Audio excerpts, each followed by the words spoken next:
kaya tapi miskin hati. Meski mobilnya tidak lecet sedikit pun setelah hampir disenggol mobil truk, seorang wanita pengendara mobil di Medan ngotot minta ganti rugi kepada sopir truk tersebut. Kejadian ini terjadi di depan pusat perbelanjaan Suzuya Tanjung Morawa menuju Medan, Sumatera Utara, dan direkam seorang perempuan yang merasa kasihan kepada sopir truk tersebut.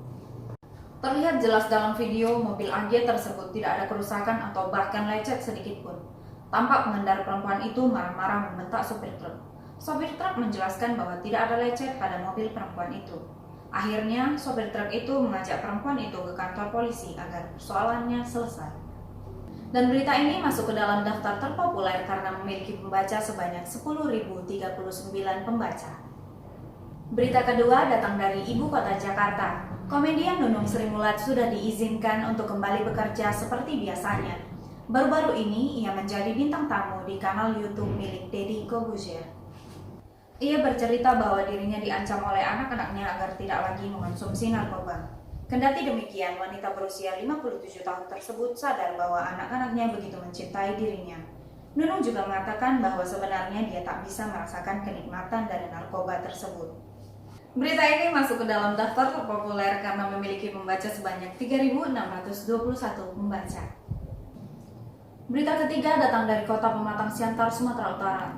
Rini yang mewakili pegawai Dinas Kesehatan Siantar yang sedang diisolasi di Rumah Sakit Tentara menyampaikan harapan dan keluh kesah mereka kepada anggota DPRD Siantar dan juga calon wakil wali kota Pematang Siantar, Dr. Susanti. Rini mengatakan kemarin memang dia ada sesak dan akan tetapi sekarang sudah sehat. Dan kekhawatirannya sekarang semoga masyarakat bisa menerima mereka setelah mereka sehat dan bisa keluar dari rumah sakit.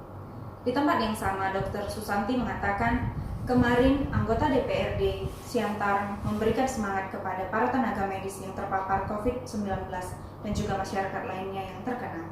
Dan berita ini menjadi populer karena memiliki pembaca sebanyak 2.649 pembaca.